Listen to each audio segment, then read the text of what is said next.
setelah kamu aware terhadap dirimu, ini satu langkah lagi. Make a system. Change itu tidak bisa dibuat kalau kamu nggak membuat sistem. Kanjeng Nabi ambil semua pain untuk membawa kita semua punya jalan ke Allah Subhanahu wa Ta'ala.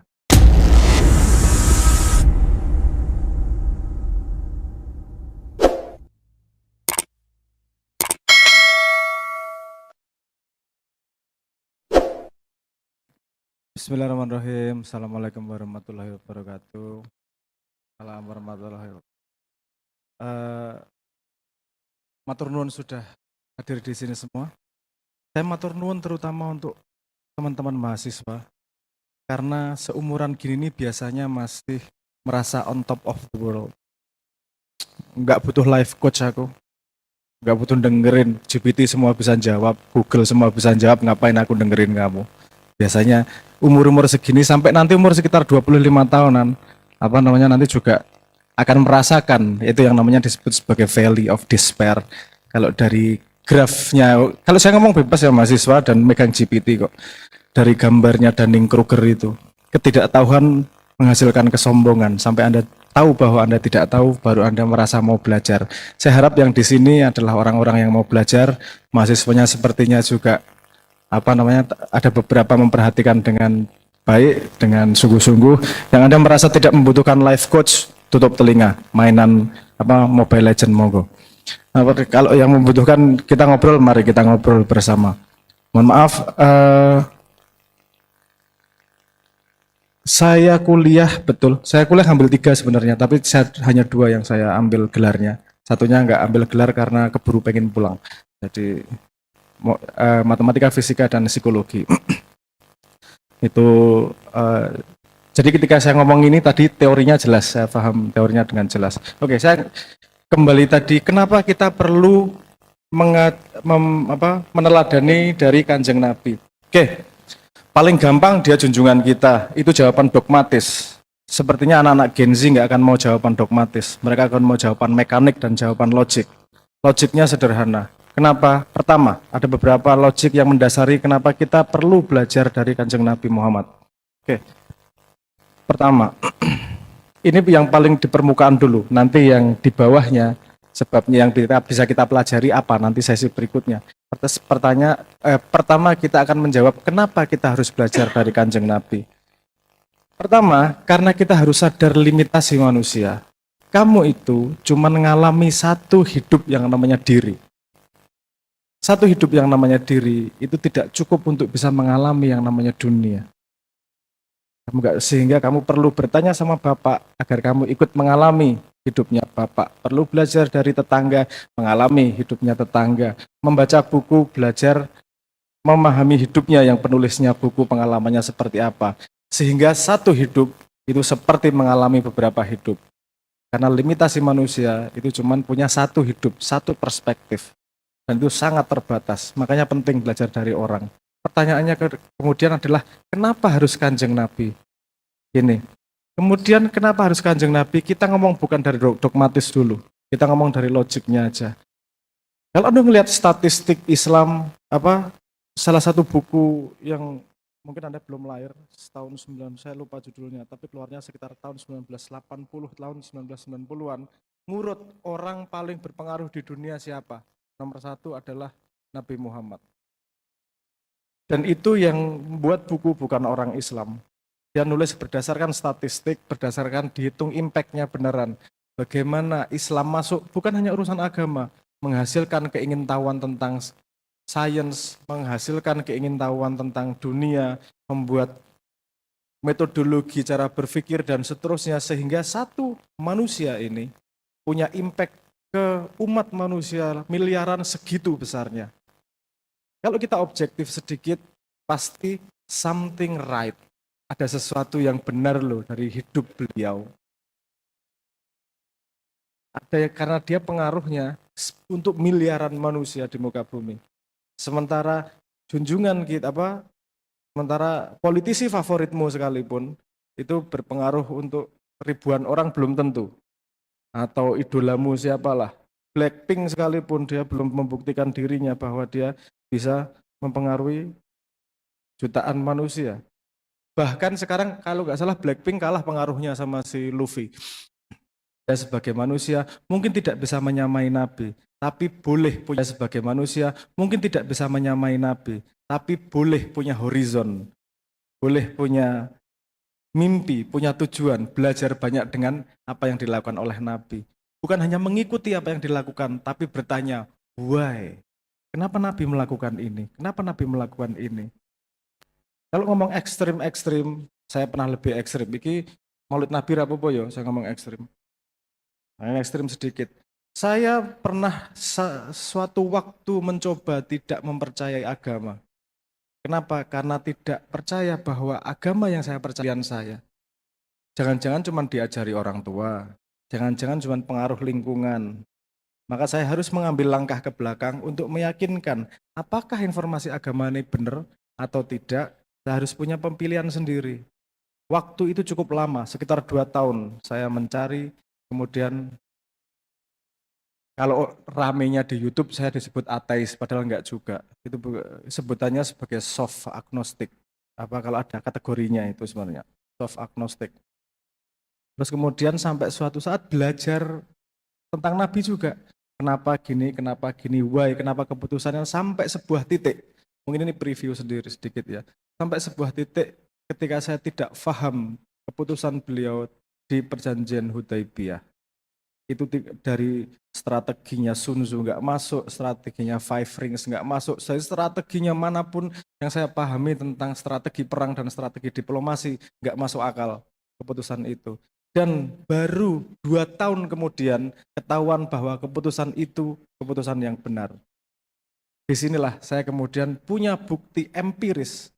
Tidak mungkin seseorang bisa membuat keputusan yang tidak masuk akal kalau tidak tahu outcome-nya. Dan profet atau nabi itu salah satu cirinya adalah kemudian dia bisa punya informasi ke depan dibandingkan dengan manusia biasa. Maka kemudian saat itu saya memutuskan penting belajar karo wong iki.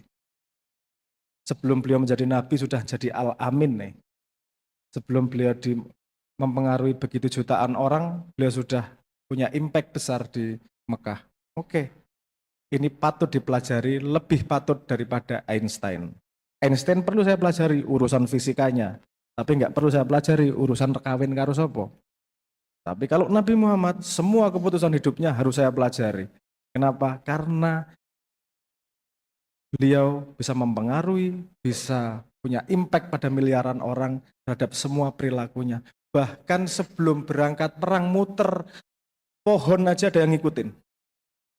Kenapa? Karena saking pengen tahu apa sih semua keputusannya. Nah itu pentingnya seperti itu. Mungkin Anda sekarang sudah merasa tahu banyak hal, tapi ingat, semua orang hanyalah hidup hanyalah melalui kebodohan demi kebodohan. Dan belajar dengan Kanjeng Nabi Muhammad mempercepat proses itu agar kita tidak bodoh-bodoh amat. Karena tidak ada satupun yang berani ngeklaim dirinya pandai. Mari siang ini kita jadikan acara bersama untuk mengurangi kebodohan. Enggak untuk tambah pinter, belum berani tambah pinter. Paling enggak kalau goblok, enggak goblok-goblok amat. Itu persis jawaban bapak saya kepada adik saya yang paling kecil. Pak, kenapa saya perlu belajar agama? Manusia itu salahnya banyak. Jadi belajar agama biar enggak salah-salah banget. Jawabannya gitu, bukan biar menjadi benar sama sekali. Biar enggak salah-salah banget. Mari kita belajar dari sejarah, dari orang-orang yang kita kagumi, dari orang-orang yang pantas kita contoh agar hidup nggak salah-salah amat dan kemudian nyalain orang. Mari hidup dengan baik, kita mulai belajar dari, mungkin siang ini bisa kita mulai belajar dari Kanjeng Nabi. Matur nuwun. Makasih Mas Noel, tadi menarik ya, sampai pada satu titik perjalanan Nabi di perjanjian Hudaibiyah. Saya ingin lebih detail lagi nih, apa sih menariknya perjanjian Hudaibiyah? Perjanjian Hudaibiyah itu kan terjadi di tahun ke-6 setelah Hijriah. Nabi kangen dengan Makkah. Kemudian Nabi membawa sahabat-sahabatnya untuk berkunjung ke Makkah dalam rangka untuk melaksanakan umroh. Tetapi di tengah perjalanan dihentikan. Karena disinyalir perjalanan Nabi ini akan memerangi orang-orang Quraisy pada waktu itu. Lalu terjadilah kesepakatan di Hudaibiyah. Nah, di perjanjian Hudaibiyah itu Nabi mengutus Sayyidina Ali sebagai juru tulisnya. Kira-kira seperti itu ya. Sedangkan dari pihak Quraisy itu Suhail bin Naufal. Nah, ini saya kira akhlak Nabi yang saya kira perlu diteladani. Ketika kemudian sampai pada poin-poin kesepakatan, lalu kemudian Ali bin Abi Thalib menulis hadza ma soluha baina Muhammad Rasulullah wa Suhail bin Naufal. Ini adalah poin-poin perjanjian antara Muhammad Rasulullah dengan Suhail bin Naufal. Langsung Suhail bin Naufal itu murka. Saya nggak setuju itu Nabi ditulis Rasulullah. Kalau ditulis Muhammad Rasulullah, kita nggak perlu ada kereng-kerengan, nggak perlu gelut gitu. Tulis saja Muhammad bin Abdillah. Coba kalau kita gelar profesor ya ditulis, ketok-ketoknya kok ya nesu. Tapi Nabi sudah gitu kan. Tulis saja turuti apa yang dimaui oleh Suhail bin Naufal. Lalu ditulislah Muhammad ibni Abdillah. Nah, poin berikutnya itu yang membuat Umar bin Khattab itu marah. Karena dalam poin-poin perjanjian Hudaibiyah itu nampaknya seperti merugikan Kanjeng Nabi itu. Jadi Nabi nggak boleh melanjutkan perjalanan, harus kembali lagi ke Madinah. Nah, kalau kita udah di perjalanan sampai mendekati Makkah kok disuruh pulang, wah pasti lesu. Nah, apalagi kemudian poin-poin berikutnya, bahwa orang Makkah yang mengikuti Nabi harus dikembalikan ke Makkah, tetapi orang dari Madinah yang mengikuti di Quraisy itu dibiarkan saja. Tetapi kemudian ada satu poin yang saya kira ini menjadi titik balik yang tadi disampaikan oleh Mas Noe 2 tahun berikutnya itu, yakni moratorium ini peperangan. Kira-kira yang poin mana nih Mas Noe yang membuat titik balik dari tadi soft agnostik lalu kemudian meneladani Kanjeng Nabi ini? Monggo. Oke. Mari kita lihat posisi di sekitar ketika perjanjian itu terjadi. Pasukan Islam itu sudah sangat kuat. Momen masuk Makkah selesai itu udah. Mereka bisa Fatul Makkah saat itu bisa. Menghabiskan Makkah saat itu bisa karena Quraisy Makkah sudah sangat lemah dan sudah superior Kanjeng Nabi. Tapi langkah itu tidak diambil. Beliau memilih mundur, memilih manut saya dirikan nggak apa-apa. Sampai Umar pun tidak setuju. Banyak yang protes, nggak cuma Umar bin Khattab aja, banyak yang protes. Tapi perjanjiannya jelas, jika ada yang melanggar, yang itu kemudian terjadi 2 tahun kemudian, jika ada yang melanggar ini perjanjian batal dan baru Fatul Makkah setelah itu. Ini kenapa menjadi poin sangat penting? Ini menunjukkan bahwa penaklukan Kanjeng Nabi terhadap Mekah dan dunia itu bukan penaklukan militer, tapi penaklukan akhlak. Jadi menaklukkan kualitas manusia. Kalau urusan perang tinggal maju selesai. Tapi yang taklukkan akan merasa teropresi oleh pemenang itu.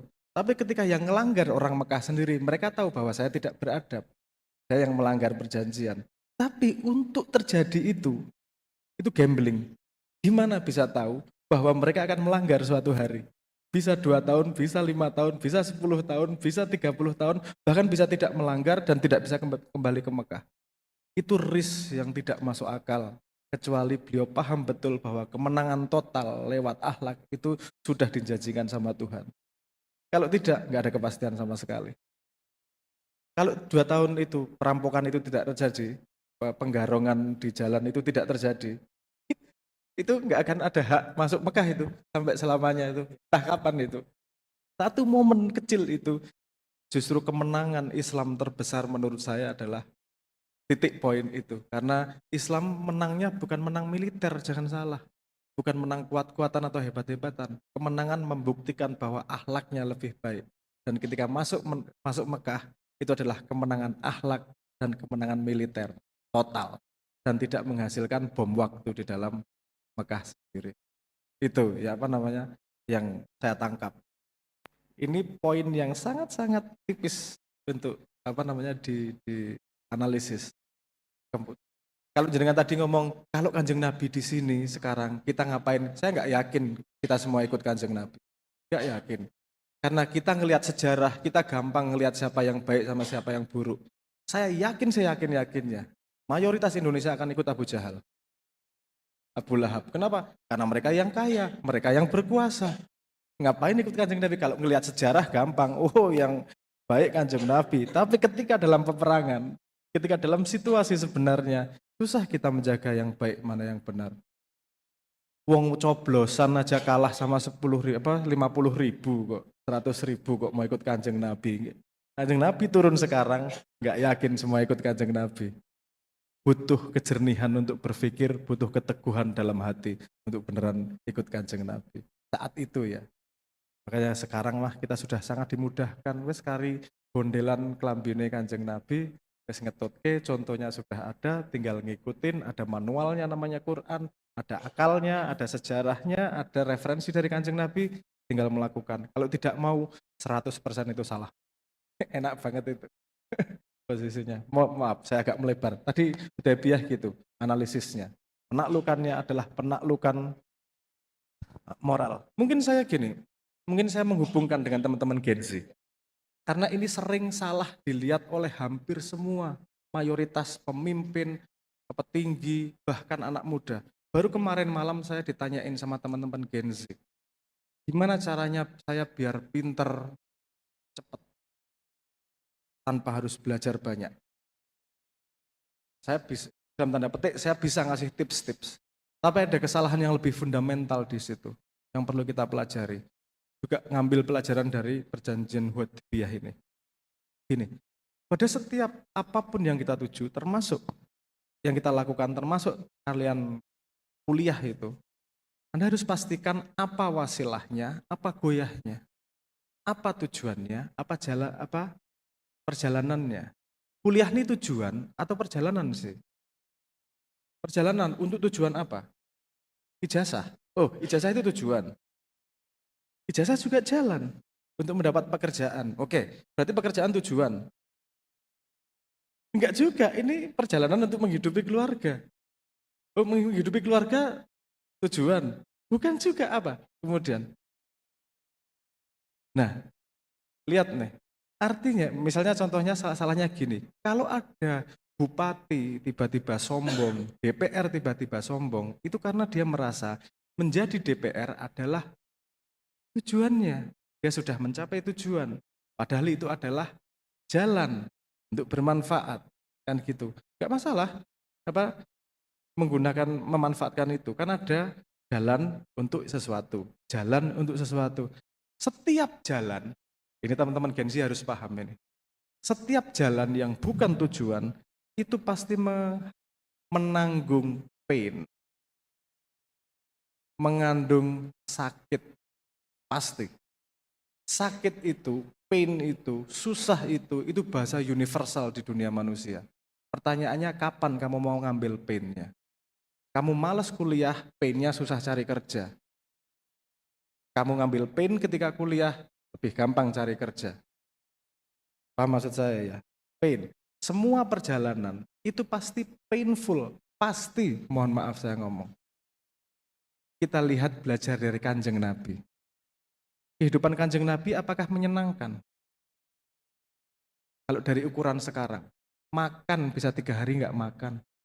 Duitnya banyak, beliau mendapat hak 50% dari harta rampasan kalau perang, dan kalau tidak melalui perang, upetinya 100% buat Kanjeng Nabi. Tapi semua ditaruh ke Baitul Mal, 100%. Artinya, Nabi hidupnya ini semua perjalanan untuk menuju Tuhan. Tujuannya itu Tuhan. Hidup aja perjalanan, sehingga pain-nya diambil seumur hidup. Gak yakin saya ada yang kuat ngikutin pain-nya Kanjeng Nabi. Painful sebagai manusia itu. Yuk sekarang kalau ustadz, mohon maaf ya, makanya saya nggak senang banget disebut ustadz. Yuk ustadz paling bahagia dan paling makmur di antara umat-umatnya. Pain apa yang kamu ambil untuk bisa bermanfaat kan gitu. Dan misalnya gini, mari kita urut nih. Kamu ambil pain kuliah. Oke, kuliahnya apa di sini? Banyaknya. Saya ambil kita satu contoh. Teman-teman mahasiswa kuliahnya apa ini? Ekonomi ya, oke, manajemen. Eh, Anda kuliah manajemen, Anda ambil pain untuk belajar itu sungguh-sungguh. Oke, pain itu untuk apa? Ketika Anda kerja, apa yang terjadi? Ketika Anda kerja, karena painmu itu tadi, Anda punya kemampuan untuk manage. Sehingga di perusahaan, kamu nanggung painnya yang harusnya memanage. Paham nggak? Memanage itu susah, makanya butuh orang yang bisa memanage. Itu misalnya Anda. Jadi pain yang Anda ambil untuk mendapatkan ilmu memanage itu mengangkat pain yang punya perusahaan untuk memanage. Semua duit di dunia, semua kekayaan harta di dunia itu didapatkan karena kamu ngambil painnya orang lain. Kamu ngambil susahnya orang lain. Di sini ada yang bikin baju sendiri, jahit sendiri. Beli, pakai duit. Buat apa duitnya? Buat bayar painnya yang bikin baju. Di sini ada yang nggak pernah makan salak, angkat tangan. Semua udah pernah makan salak. Ada yang pernah nanam pohon salak sampai berbuah? Nggak ada. Terus kamu dapat salak dari mana? Beli. Ngapain beli itu? Bayar painnya yang nanam dan yang distribusi. Artinya kalau mau duitnya banyak, kamu harus ngambil painnya orang lain. Itu yang dikatakan di Islam sebagai khairun nas anfahum linnas, bermanfaat untuk orang lain. Gimana sih kesusahanmu tak ambil? Kamu susah bikin baju. Nih, baju tak dibayar pakai duit. Kesusahanku itu untuk memudahkan dia. Kuliahmu ini kamu susah sekarang. Kalau kamu tidak terlatih susah, kamu tidak akan punya tempat di masa depan. Kalau kamu gampang strawberry, gampang putus asa, kamu gak akan punya tempat di masa depan. Karena di dunia ini, bareng-bareng gini nih, kita tuh saling ngambil sakit satu sama lain. Apa? Sakit pelajaran, belajar sama guru. Oke, kamu sakit nggak bisa bikin baju sendiri, beli baju. Di sini ada yang bisa bikin HP sendiri? Nggak ada.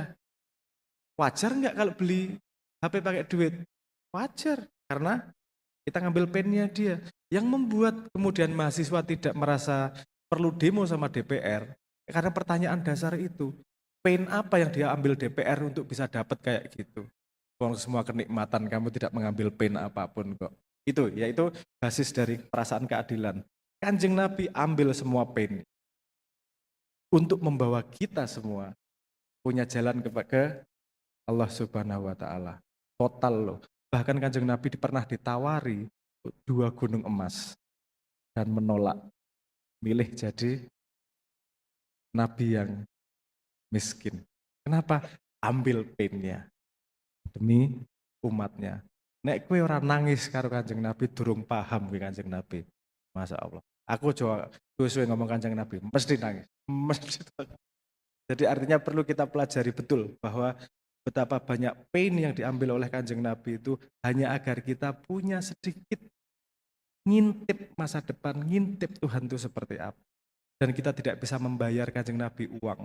Yang kita bisa bayarkan adalah cinta, sholawat, dan melakukan apa yang beliau suruh kita lakukan. Itu aja. Sorry, saya agak merembet panjang-panjang. Oke, enggak apa-apa. Nanti ada sesi audiens untuk bisa mengajukan pertanyaan. Tapi sebelum kita tiba pada sesi itu, mari kita perdalam terlebih dahulu soal pain ini dan tantangan anak-anak sekarang nih, Mas Noel. Nah, tadi sudah disampaikan, kadang-kadang kita tuh menyaksikan orang yang tidak merasakan pain, tetapi mendapatkan manfaat. Lalu, cara tadi disampaikan bahwa Nabi itu memilih jalan yang di dalamnya syarat penuh dengan pain, penuh dengan jalan hidup yang susah, dan saya kira kita tidak akan bisa mengikutinya, menanggung pain yang ditanggung oleh Kanjeng Nabi.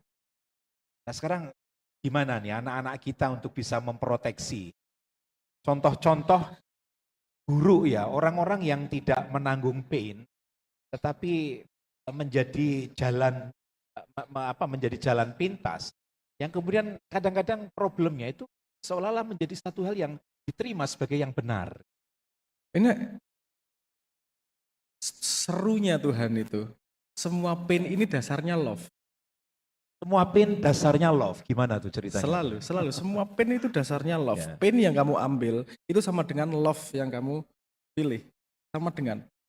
Oke, contohnya begini. Contohnya begini. Kalau Anda punya anak, anaknya nyolong, atau anaknya berbuat buruk, itu kamu gampar, kamu hukum atau enggak? Mungkin enggak tega. Kenapa? Karena saya cinta sama anak. Betul ya? Kadang-kadang gitu ya.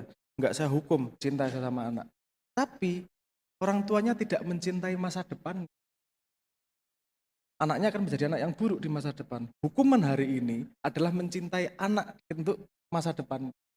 Ini kenapa kamu kuliah dan ambil pain ini, karena kamu cinta pada masa depanmu. Kalau kamu nggak cinta pada masa depanmu, nggak usah sekolah. Kalau kamu nggak cinta sama dirimu di masa depan, bayangkan dirimu 3 tahun lagi, 4 tahun lagi, dengan tidak punya modal apa-apa untuk ngambil pain orang lain. Artinya kamu tidak cinta sama dirimu sendiri. Dan Kanjeng Nabi itu menolak semua dari dunia. Kenapa? Karena cinta dirinya yang ada di hadapan Tuhan. Sehingga tidak mau mencintai dirinya yang di sini. Mencintai badan ini ditinggal. Kenapa? Karena lebih mencintai dirinya yang di hadapan Tuhan. Nah, semua pain ini tujuannya adalah untuk membuat kita waspada, aware bahwa kita milih cinta kita yang di mana. Karena kita hidup sekarang, besok, masa lalu, dan seterusnya. Oke, kita beranjak ke cinta nih. Gimana kita cinta, hubungan cinta dengan pain? Ada 2 yang harus kita ingat untuk cintai.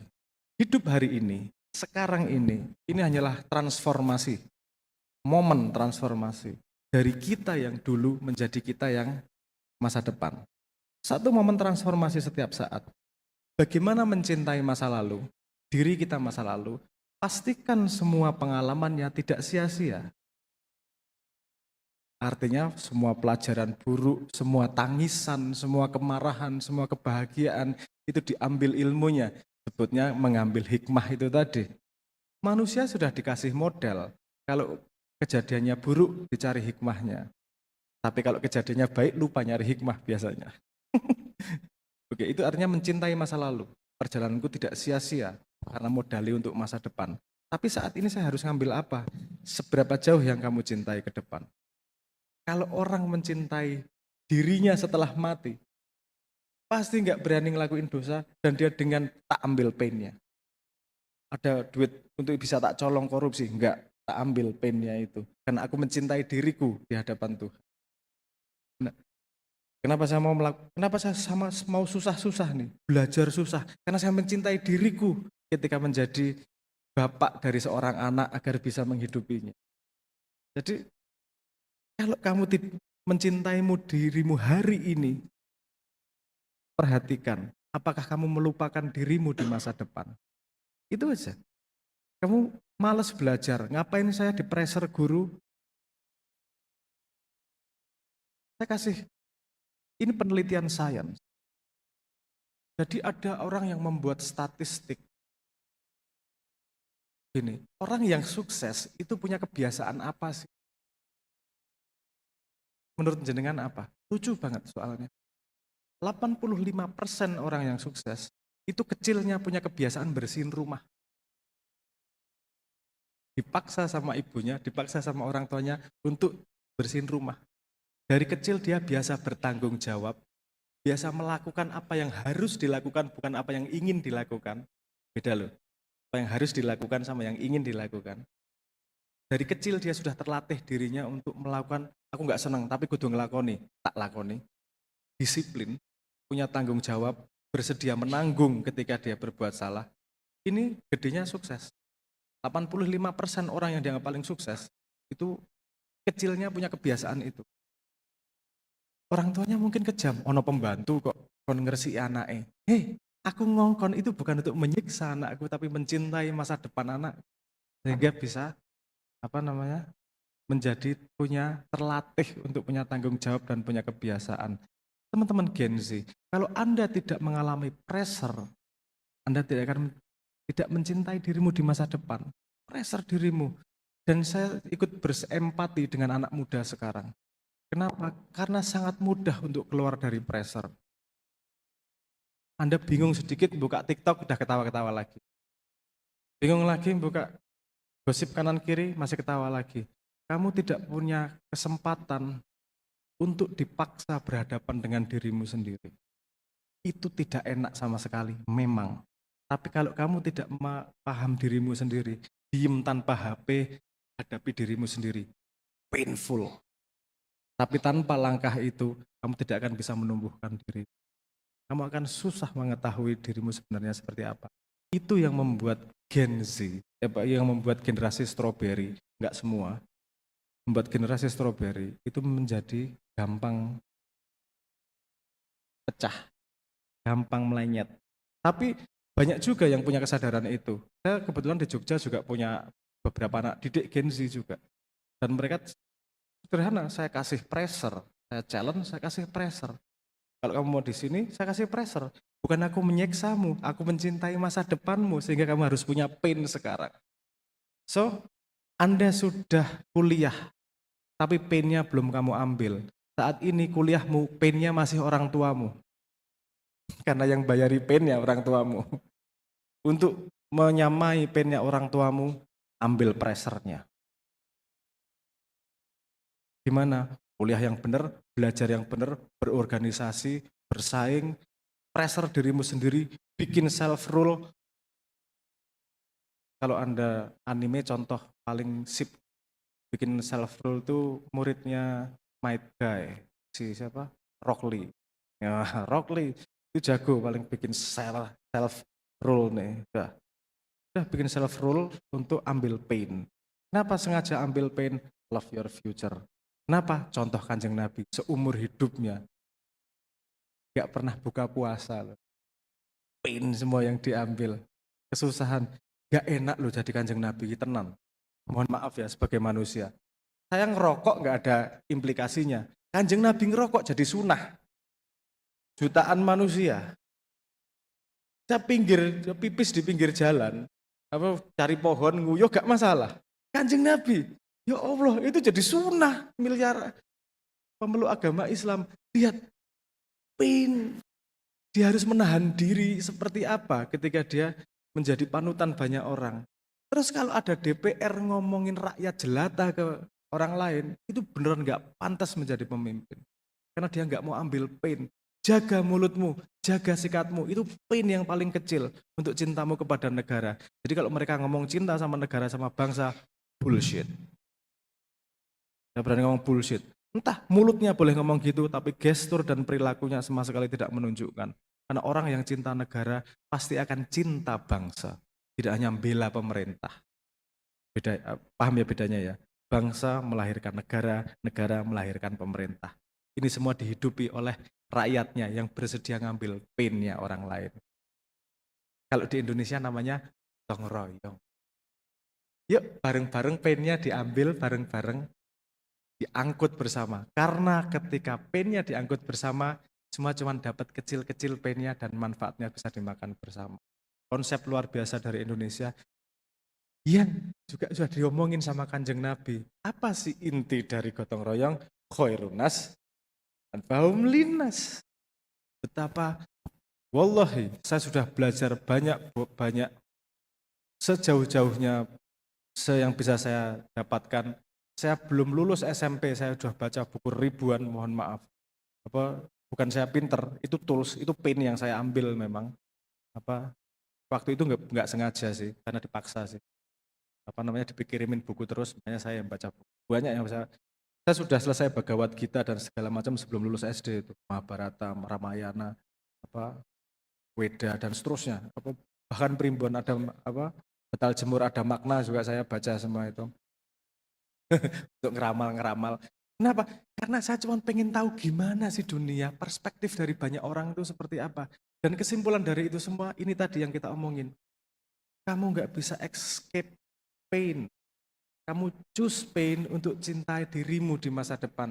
Cinta dirimu yang dipandang oleh Tuhan. Choose your pain, guys. Everyone have their hell. Choose your hell. Kita semua punya nerakanya sendiri. Pilih nerakamu untuk mencintaimu, bukan untuk menghukummu. Karena susahmu hari ini akan menjadi bahagiamu di suatu hari. Orang tua, jangan terlalu sayang sama anaknya yang sekarang ya. Ingat sayang anakmu yang masa depan.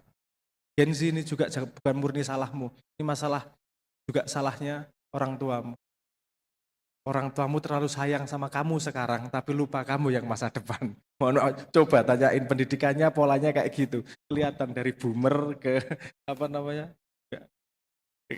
Y, milenial dan seterusnya polanya kelihatan. Oke, saya agak melantur tapi senang saya ngobrol sama teman-teman muda ini.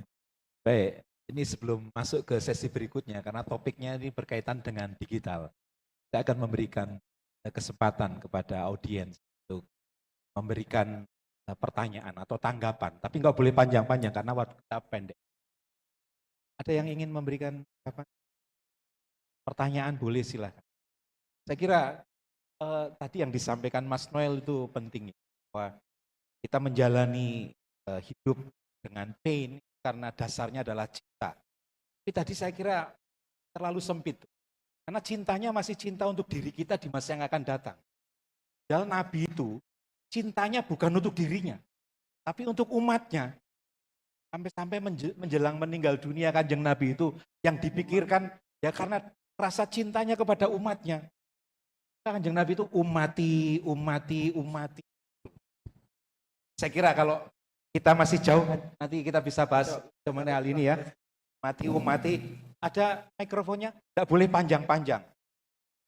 Panjang-panjang tak cekik. Ya, silakan. Bismillahirrahmanirrahim. Assalamualaikum warahmatullahi wabarakatuh. Waalaikumsalam warahmatullahi wabarakatuh. Sebelumkan perkenalkan, nama saya Lana dari kampus Winwali Songo. Kampus mana? Winwali Songo Semarang. Izin bertanya terkait era digital gitu. Mengutip dari kaidah kaidah al-muhafadzah ala qadimis sholih wal akhdhu bil jadidil aslah. Nah, itu kan kaitannya dengan menjaga tradisi yang lama dengan menyesuaikan tradisi tersebut sesuai dengan relevansi zamannya. Mengingat di era digital ini ya pertanyaannya sangat kencang sekali disrupsi. Nah, yang saya ingin tanyakan, bagaimana sih kita menerapkan tadi yang telah saya sebutkan di era digital ini akan banyaknya disrupsi supaya kita tetap bisa menguasai alurnya dan tidak terbawa oleh alur begitu. Baik. Terima kasih. Terima kasih. Nanti kita akan diskusikan itu ya. Beliau tadi menyampaikan al-muhafadzatu alal qadimis sholih wal akhdhu bil jadidil aslah.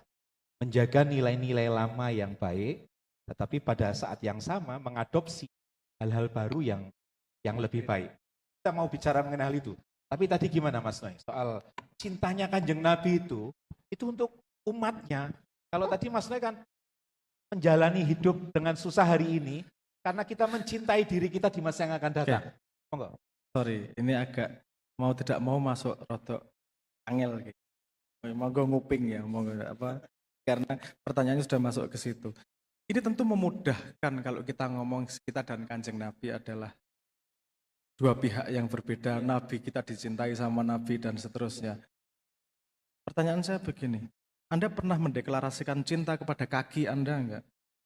Kaki. Aku cinta sama kakiku. Enggak pernah ya? Enggak pernah ya? Kenapa? Karena ini sudah bagian dari diri ya. Menurut jenengan bagian dari Kanjeng Nabi itu siapa? Bahkan Kanjeng Nabi ngomong, satu umat itu kalau satu sakit lainnya merasa sakit. Seperti satu diri, satu badan. Artinya Kanjeng Nabi dan umat bahkan dengan jagat raya itu bukan aku dan kamu, ini sudah aku semua. Buktinya adalah ketika Isra Mi'raj Kanjeng Nabi dan hanya sendirian yang bisa ketemu dengan Allah. Kenapa? Bukan karena urusan aksesibilitas. Karena kepada level itu, entity itu cuma ada dua, Kanjeng Nabi dan apa kesadaran intelektual Tuhan. Ilah, infinite intelligence. Bagi aku mencoba tidak masuk area tasawuf, bagi angel banget ngomongnya. Artinya gini, sel, saya kasih contoh sederhana. Sel itu punya inisiatifnya sendiri melakukan sesuatu. Tapi dia terserap oleh kesadaran yang lebih tinggi, yang namanya akal. Kita punya pikiran bersama nih, kita punya pikiran independen, tapi terserap oleh kesadaran yang lebih tinggi, yang namanya bangsa, negara, peraturan. Itu kan sebuah kesadaran konsep yang kita akui iya bersama, tanpa kita sadar. Artinya ada emergence consciousness, kesadaran emergence. Nah, Kanjeng Nabi juga adalah emergent consciousness dari apapun yang ada di jagat raya ini. Artinya kalau Kanjeng Nabi sebagai entitinya sendiri, itu bukan urusan Nabi sama Tuhan. Kita semua adalah bagian dari entiti itu. Engkau baca buku di mana Mas? Aduh, angel lagi baca buku di mana. Aku belajar langsung karo Jibril ngono wae. Nek tak percaya ora apa-apa, nek percaya ya wis monggo urusanmu. Itu. Tapi ada rekursif pola di alam jagat raya. Jadi Kanjeng Nabi, pertanyaan saya sederhana. Ketika ngomong umati itu karo mangkel, apa karo cinta, atau karo menyesal, atau karo apa? Enggak paham tuh. Cuma ada kalimatnya aja, umati. Iso lho ngene iki, umatku cuk wis kabari koyo ngene iki masih isik ae kelakuane. Ada. Bisa seperti itu. Iya. Tapi kita tahu bahwa itu karena gini, kalau cinta masih keluar dan masih ke dalam, cinta self sama other, masih ada dualitas itu, artinya belum puncak cintanya. Karena itu masih di level kurikulum surga dan neraka. Surga adalah orang yang mencintai orang lain lebih tinggi daripada mencintai dirinya. Neraka adalah mencintai diri sendiri lebih tinggi daripada mencintai orang lain. Tapi setelah itu kan harus belajar wisdom, di mana cinta diri dan orang lain itu bukan terpisah, dia cuma ilusi dari keterpisahan agar kita merasakan dualitas dari cinta tersebut. Karena cinta sebenarnya adalah keberadaan, itu ada, bukan urusan siapa ke siapa. Anak kecil cintanya pada mainan, kemudian orang dewasa cintanya seolah-olah sama pasangan. Aku mencintaimu tapi syarat, kalau nggak cinta balik ya wis nggak jadi cintanya. Beda sama orang tua sama anak, walaupun dikencingin palanya tetap cinta sama anaknya. Orang lain sakitnya dirasakan. Kalau anaknya diketak sama tetangga, yang marah siapa? Orang tuanya, padahal nggak ngerasain sakitnya. Kenapa? Karena self-nya sudah gede. Kanjeng Nabi merasakan sakitnya jagat raya, tidak hanya manusia. Jadi ketika umati, ketika tugas bumi, umati arek-arek iki cuk wis dikabari kok aku wis medun nang kene kowe pekok wae. Di Quran hidup itu ada 3 katanya. Hidup adalah ujian, hidup adalah senda gurau, dan hidup adalah permainan. Ada 3 aspek itu dalam hidup. Terus Kanjeng Nabi iki arek-arek dolanan apa diuji to iki. Kita iki ujian iki wis tak kandhani jawabane kabeh. Tetep ae jawabe pekok. IP ini tetap aja 1 koma, iki kok diapake meneh iki arek-arek. Misalnya gitu mungkin juga. Jadi menurut saya level Kanjeng Nabi itu cintanya sudah tidak berarah. Kenapa? Karena self-nya sudah menyatu. Ketika self sudah menyatu dengan Tuhan, tidak ada kamu, tidak ada aku. Yang ada hanya ilah. That's it. Menurut saya seperti itu. Sorry, iki sing tanya beliau dan gak bisa ini dijawab dengan konsep dalam tanda petik konsep sederhana. Ini kudu konsep pemahaman sing luwih aneh. Ya, mohon maaf ya, kamu terekspos dengan itu teracuni pikiranmu. Mohon maaf.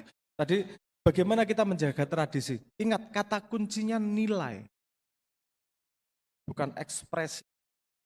Paham bedanya ya? Nilai sama ekspresi. Kenapa apa yang perlu kita pelajari dari Kanjeng Nabi? Apakah naik ontanya? Apakah memanahnya? Mungkin itu berguna untuk hiburan. Tapi yang harus kita pelajari benar adalah value atau nilai. Karena nilai itu berlaku selamanya. Kalau Anda tidak ngambil dari ATM, itu hanya berlaku. Anda tidak nyolong dari APBN. Itu hanya berlaku ketika ada APBN. Kalau Anda nggak nyolong dari orang lain, itu berlaku ketika masih ada orang. Paham ya? Kalau Anda jujur tidak nyolong, itu bahkan sama Tuhan aja nggak nyolong. Itu yang namanya value, itu yang namanya nilai. Nilai itu punya ekspresi. hormatnya orang tua, anak ke orang tua zaman dulu adalah dengan nyium tangan orang tua. Hormatnya anak Gen Z dengan orang tua sekarang bisa ngasih emoji kayak gini nih. Apakah salah? Belum tentu. Gen Z itu ngelihatnya beda. Loh, aku hormat sama orang tua, pakai emoji ini 6 loh aku ngasihnya udah. Banyak loh ini, aku hormat banget ini sama orang tua. Value-nya sama nggak value-nya? Value-nya sama, ekspresinya mungkin beda.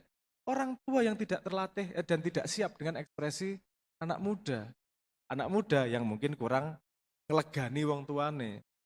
Jadi harus saling paham lah. Wong tua legan-leganono wong tuamu kuwi dia diambung tangane pisan-pisan. Saya dari kecil ketika pada baris lebaran kan ada baris nyium tangan gitu. Pada baris cucu-cucu saya nggak masuk akal. Kapan sih harus baris? Dan ngapain harus minta maaf hari ini? Kan kemarin juga bisa. Saya ke nenek saya, ini ki harus loh. Apa gini-gini itu harus. Pokoknya minta maaf boleh nggak gini aja. Untung nenek saya untung paham bahwa saya agak selep otaknya. Jadi dia memaklumi dari ora apa-apa le, gini. Jadi nggak sungkem-sungkeman. Mungkin saya agak aneh di posisi itu tapi saya merasa bahwa value nilai itu yang harus dipertahankan. Kalau ekspresi mungkin bisa berubah. Pertanyaan saya, ketika Anda tahu tradisi, belajar tradisi, Anda tangkap nilainya atau ekspresinya? Nilai yang dibawa apa? Kadang-kadang ada yo kuwi Kemendikbud kuwi apa sing ngurusi kebudayaan kuwi gak paham ngene-ngene iki. Mohon maaf, merasa jadi pemimpin tapi tidak paham orang ngobrol karo para pelaku tradisi itu sendiri. Orang ngobrol karo wong-wong tua yang mungkin tidak pernah kuliah, tapi mereka memahami nilai. Wayang ki apa sih? Coba Anda perhatikan, kenapa dari semua wayang hanya Dorna yang pakai sepatu misalnya? Ada yang pernah memperhatikan? Ada value loh, ada nilai di situ. Kenapa wayangnya Jogja kurus-kurus, kalau wayangnya Solo gemuk-gemuk misalnya, kebalik ding, kalau Jogja gemuk-gemuk, kalau Solo kurus-kurus. Karena itu semua ada nilai dan ada value dan ada sejarah yang harus kita pertahankan. Saya sangat setuju yang namanya tradisi itu harus dipertahankan. Tapi pada level value, karena nggak make sense pada level ekspresi. Pada level ekspresi itu sebagai romantisme oke. Tapi sebagai level value harus. Karena value berlaku sepanjang zaman. Kalau Anda sendiri belum paham dari apa yang ingin Anda pertahankan pada tradisi, pada level value, artinya Anda masih cuma ikut wave mempertahankan tradisi tanpa tahu betul tradisi itu apa. Semua tradisi itu ada sejarahnya. Tradisi itu adalah wasilah, goyahnya untuk menitipkan nilai. Kenapa harus pakai wasilah tradisi? Karena kebiasaan dan cerita itu paling gampang diterima manusia dan paling gampang ditransmisikan. Ini mekanik aja nih. Anda lihat cerita tentang Nabi Nuh misalnya. Cerita tentang Nabi Nuh bahwa ada banjir besar gitu ya. Banjir besar bikin kapal. Itu di semua buku lawas ada. Mau di Indian, mau di Inkamaya, mau di manapun ada cerita itu. Babylon, Zoroaster ada semua cerita itu. Kenapa cerita itu bisa terus terbawa? Karena informasinya disampaikan dengan cerita. Kalau informasinya disampaikan seperti orang barat pakai fakta, nggak akan diteruskan. Waktu itu ada tsunami setinggi 20 meter. Terus kemudian hari Sabtu itu sekitar 30.000 orang meninggal. Itu nggak akan ingat itu. Nggak akan ada orang cerita ke anaknya kayak gitu tuh. Yang cerita itu pasti emosional. Pas bapak kayak yo, pas lagi gaple, tiba-tiba kerungu, grudak di sebelah sana. Tak lihat, ternyata, ya Allah, nu kapal Melayu bapak. Itu akan, story-nya akan diteruskan. Sehingga itu tadi, menyampaikan nilai, itu dititipkan pada tradisi yang dilakukan, kemudian dibungkus dengan divinity, misalnya gitu. Ini untuk nyambung ke dewa-dewa atau apa, tapi sebenarnya urusannya membawa value. Kapal sama intinya tuh value. Anda bisa ini ekonomi ya. Nah, ilmu budaya Anda bisa riset. Semua tradisi itu pasti menghasilkan sebuah perilaku yang sesuai dengan lokalitas alamnya. Ada di Demak nggak boleh, di Demak apa mana ya? Yang nggak boleh makan kambing. Di Kudus, ono sing rentuk mangan lele, apa itu bukan terus tiba-tiba iseng dilakoni. Itu ada orang pandainya, karena dulu belum ada menteri penerangan ya. Orang yang pandai tahu baiknya kayak gini, ngajak masyarakat gimana ya, nyambung tradisi, pakai tradisi. Saya pernah diskusi di Tulung Agung, pertanyaannya gini, kenapa Poros Sunan itu membolehkan tradisi A, tapi melarang tradisi B, padahal dua-duanya tidak melanggar syariat Islam? Ini jawaban yang sangat tidak mudah menjawabnya, karena kamu harus paham yang namanya metakognitif. Saya ditawarin beberapa universitas untuk ngajar, saya cuma mau kalau ngajar kelas metakognitif, karena belum ada kuliah di Indonesia tentang metakognitif. Metakognitif itu memahami kognisimu, memahami kesadaran, bukan kesadaran, tapi memahami kesadaran dengan kesadaran. Metakognitif. Karena gini, sorry yo, iki rada ribet jadian, tak kira simpel-simpel wae tadi. Jadi gini jadi agak ribet diskusinya, tapi menarik soalnya. Mohon maaf saya teruskan. Apa tadi pertanyaannya gini, ini pola ini tadi yang kita lihat. Sel itu sendiri-sendiri punya sifat, sel darah merah, darah putih, mereka punya tugasnya masing-masing. Mereka semua bersatu, terserap dari dengan satu entitas yang namanya manusia atau hewan. Dia akan menghasilkan sifat dari entitas manusia atau hewan tersebut. Kalau mereka perang sendiri, yang sakit manusianya. Sel darah putih terlalu aktif atau kurang, jadinya leukemia, terlalu aktif, sitokin storm misalnya.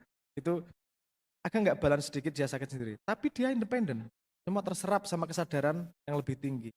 Pertanyaan berikutnya, satu kumpulan manusia yang tadi saya bilang, satu kumpulan manusia di sebuah daerah itu juga menghasilkan entitas sendiri. Oh ini anak umur segini nih, daerah ini nih. Oh sifatnya kayak gini nih arah daerah sini nih. Contohnya yang sederhana, yang masyarakat paham, itu gini. Anda pernah nggak gini? Oh stereotyping, oh wong Sumatera mesti kayak gini. Stereotyping. Walaupun itu buruk secara secara etika, tapi ada sumbernya loh kenapa sampai datang stereotyping. Karena memang ada tipikal karakteristik dari sebuah daerah tertentu. Sunan itu paham karakteristik dari sebuah daerah tertentu. Dan dia paham kalau ini diteruskan, nanti si anak ini akan tumbuhnya ke A. Kalau B diteruskan, si anak ini akan tumbuhnya ke sini. Makanya ini dilarang, yang ini enggak. Karena tradisi itu mempengaruhi evolusi. Kebiasaan itu pasti mempengaruhi generasi berikutnya. Kebiasaannya YouTube gini, kebiasaan sosial media, lihat paling tinggi cita-cita anak muda Indonesia, paling tinggi influencer. Karena yang ditonton tiap hari adalah YouTube dan FYP-nya nunjukin seperti itu. Nah, balik lagi, tradisi penting untuk dijaga. Mohon maaf saya melebar. Tradisi penting untuk dijaga, asal kamu tahu value apa yang dijaga. Jangan sampai kamu menjaga tradisi justru membunuh value-nya.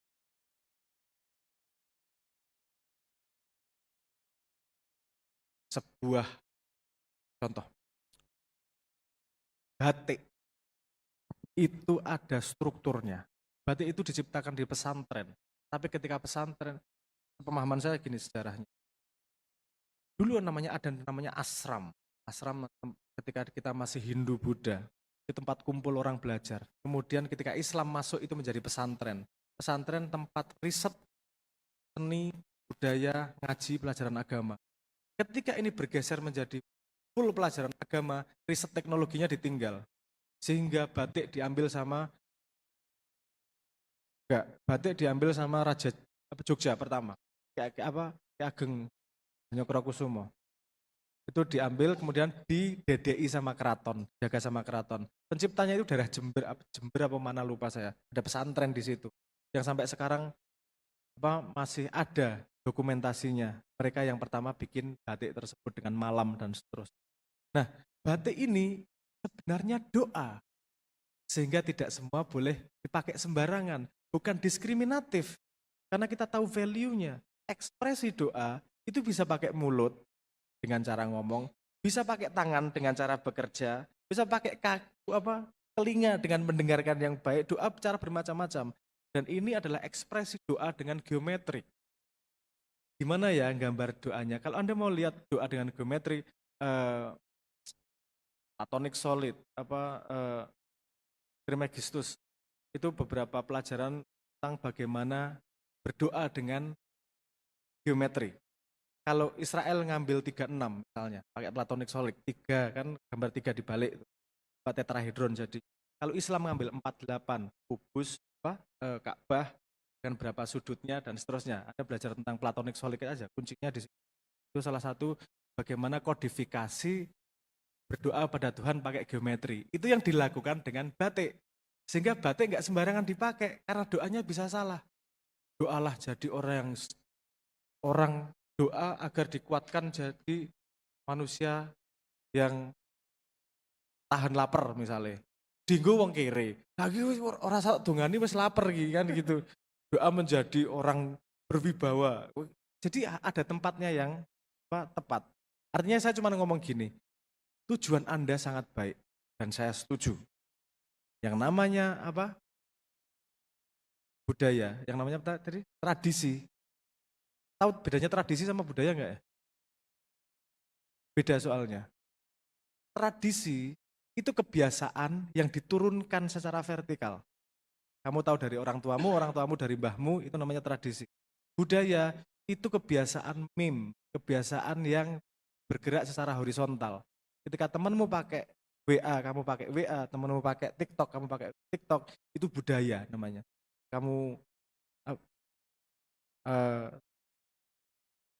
bosmu korupsi, kamu ikut korupsi, itu budaya jadian. Kalau tradisi, bosku yang dulu korupsi, jadi saya harus korupsi, itu namanya tradisi, beda tradisi budaya. Tradisi dan budaya, tradisi itu membawa value, tadi saya ngomong, tradisi membawa value dan dipertahankan oke, tapi jangan terlalu kaku dengan ekspresinya. Kenapa? Karena yang inti dari tradisi adalah value yang dibawa. Karena itu value itu berharga pada semua generasi. Gitu aja paling. Mohon maaf. Lalu. Baik, saya kira kita hampir mencapai tujuan kita mengadakan pengajian pada sore hari. Dan topiknya akhlak dan spirit mahasiswa di era digital dengan meneladani Rasulullah.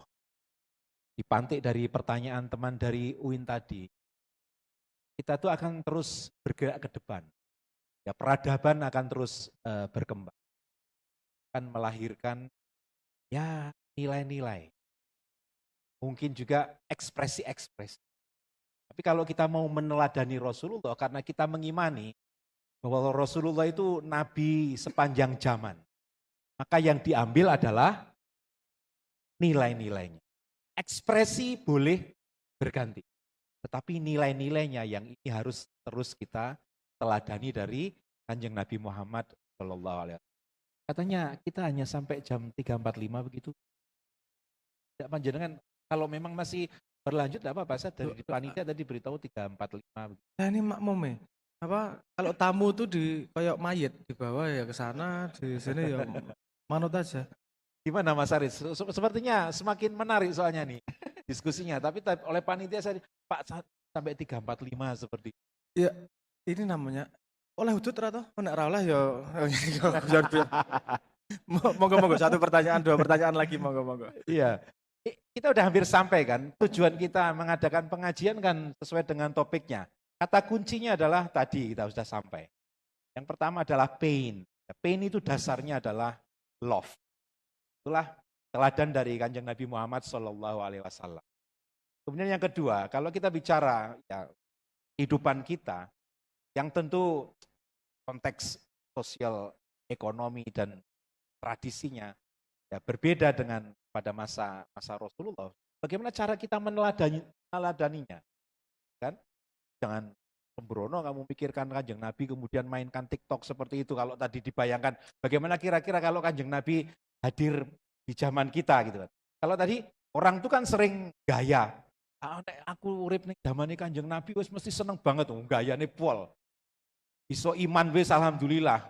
Boro-boro iso ngikut Kanjeng Nabi, mesti terjerumus ngikuti Abu Jahal. Tadi kan sampaikan seperti itu.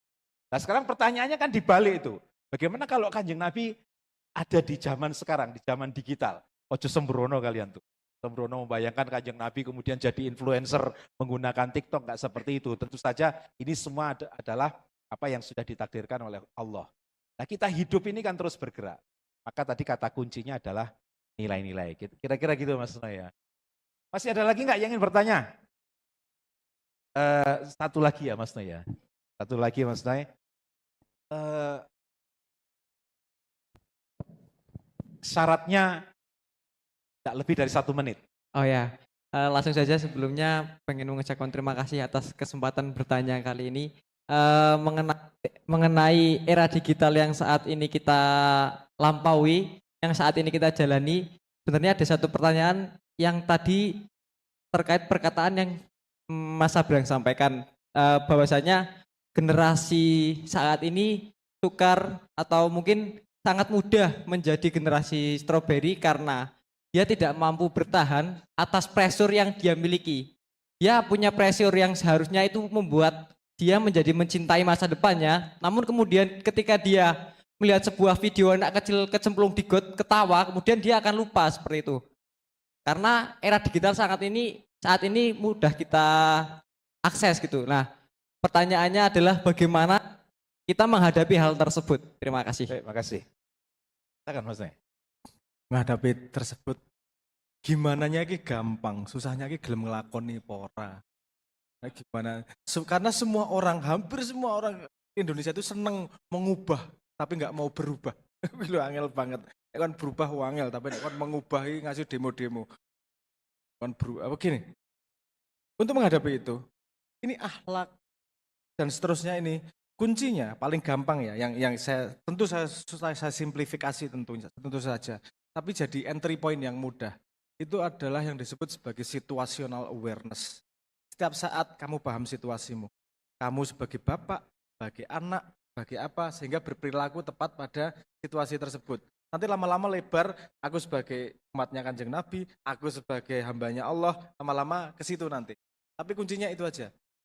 Situational awareness, selalu aware terhadap dirimu. Setelah kamu aware terhadap dirimu, ini satu langkah lagi. Make a system. Change itu tidak bisa dibuat kalau kamu nggak membuat sistem. What is system? Kamu pikirkan dalam seminggu, apa yang bisa kamu lakukan yang tidak membuatmu burn out, tapi bisa konsisten kamu lakukan. I don't care. Kamu cuma baca sehari 5 menit, it's okay. It's better daripada 0 menit. Oke? Bikin sistem. Setelah kamu setuju dengan sistem, kenapa itu disebut sistem adalah ketika kamu tidak pernah mempertanyakan itu lagi. Oke, aku deal dengan diriku, setiap hari aku baca 10 menit. That's it. Gak ada tawar-menawar. Gak ada pertanyaan kenapa tidak, kenapa. Dah. Setelah bikin sistem itu, do it. Jangan pernah berpikir stick to the system. Jadi kenapa saya ngomong 1 minggu, agar kamu matang nih bikin sistemnya. Karena ketika dia sudah ditanam, tanggung jawabmu berikutnya adalah istiqomah. Dan itu terberat dari semua hal. Kalau mau mikir apa dan segala macam itu gampang. Istiqomah. Ada istiqomah. Saya pernah bikin eksperimen. Saya cuma nyuruh anak 20 konsisten nih. Berapa dora santri tapi beberapa bocah yang melu aku. Eksperimen nih. Kamu tiap jam 3 sore pegang hidungmu. Gak kurang 1 detik, gak lebih dari 1 detik. Setiap hari. Dan laporin di aku, tulisan argumentasi otakmu apa setiap hari. Itu otaknya dari oke, seminggu berikutnya bikin alasan banyak banget. Alah, cuma telat 2 detik. Alah, masa berkan ya orang ngerti. Alah, banyak banget. Otakmu ki bangsa. Otakmu iki ya kenapa ada scholar Islam yang mengatakan bahwa setan itu datang dari otak. Betul, ada itunya juga. Karena otak ini selalu menghalangi dirimu sendiri untuk melakukan sesuatu juga. Dan otak itu akan sekuat, sepinter kue, karena kue tambah pinter ya penjahatmu tambah pinter, mau datang dari diri sendiri kok. Itu pasti nanti alasan, coba Anda lakukan, bikin sistem, Nggak usah berat-berat. Ini salah nih. Salah orang adalah membuat sistem terlalu ideal. Kamu bukan bikin sistem yang membuatmu baik. Gini, salah kalimat nih. Bikin sistem yang membuatmu senang. Paham nggak? Kan gini contohnya, sebenarnya jurnal harian itu metodologi bagus. Cuman salahnya orang bikin jurnal, bikin plan itu salahnya orang bikin perfect day, bukan bikin happy day. Kalau kamu bikin happy day, itu akan kamu lakukan terus-menerus. Happy day-mu gimana? Aku belajar cuma setengah jam. Bikin plan itu. Lama-lama gatel sendiri kok. Aku belajar setengah jam, kok ini kok pekok ya aku ya. Kamu rubah-rubah sendiri nanti. Stick to the plan, itu aja. Untuk bikin perubahan yang konsisten, make a change walaupun kecil. 1 derajat aja. Kalau konsisten itu bisa gede, bisa lebar. Saya lupa hitung-hitungannya. Tapi kalau kamu membuat pertumbuhan 0,1% dalam sehari, dalam setahun, kamu tumbuh jadi 327% kalau nggak salah. Kok bisa? Compounding. Apa namanya? Belajar gue ya apa? Kok istilahnya kan compounding toh. Ya compounding itu. Karena kamu nambah, besok 0,1%-nya seberapa, 0,1%-nya compounding itu. Kuncinya di istiqomah. Sekarang duduk, kamu besok duduk, kemudian bikin sistem. Aku ngapain ya biar bagus? Aku tak pagi-pagi 10 menit olahraga, dalam sehari target baca 3 halaman, atau saya tak diem sendirian, tidak buka TikTok, WA, atau apapun selama setengah jam, whatever, udah perjanjian sama dirimu sendiri. Itu kontrak dengan dirimu sendiri. Itu yang paling susah. Karena kontrak dengan dirimu sendiri bisa kamu bantah kapan aja tanpa ada yang protes. Tapi kalau kamu bisa melakukan itu, kamu terlatih untuk menjadi orang yang bisa dipercaya. Karena kamu sama dirimu saja konsisten, apalagi janji sama orang lain. Gitu ya, itu keuntungan yang lain. So, dengan keadaan seperti ini, apa yang perlu dilakukan? Latihan itu. Make a system, jadi kontrak dirimu dengan dirimu sendiri, istiqomah. Lakukan setahun. See the difference. Kalau kamu melihat bedanya persis, bikin tiap seminggu sekali aja, bikin jurnal. Dan kamu setelah 1 tahun lihat jurnalmu hari pertama dan jurnalmu hari terakhir, kan kelihatan change. Change itu selalu gradual, nggak pernah melompat. Kamu nggak ke gym gini terus pulang jadi potok nggak. Butuh gini 2 tahun tiap hari. Konsistensi is the key. Sama istiqomah. Dan gue pelajaran Kanjeng Nabi kabeh. Konsisten, istiqomah kabeh pelajaran Kanjeng Nabi dalam bentuk value.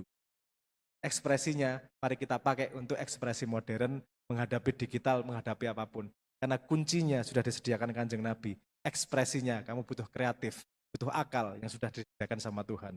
Menggabungkan Kanjeng Nabi, menggabungkan Tuhan, dan Anda menjadi manusia yang ditunggu-tunggu di surga. Aplaus dong. Cukup ya, karena waktunya sudah habis. Saya kira kalau mau ngobrol sama Mas Abrang ini sering hadir di Gambang Syafaat, di parkiran Masjid Peleburan, di acara selapanan. Ini kami juga takmir Masjid Peleburan. Jadi kalau ingin ikut dalam kegiatan semacam ini, bisa ikuti Instagram Masjid Peleburan. Gambang Syafaat itu setiap selapan. Mas Abrang sering. Terakhir juga kemarin ya, sebelumnya juga Mas Abrang juga parkiran masjid. Saya kira saya tidak akan menyimpulkan apa yang tadi disampaikan. Kata kuncinya saya kira sudah tadi disampaikan. Bagaimana kita meneladani Rasulullah, Kanjeng Nabi Muhammad di era digital ini.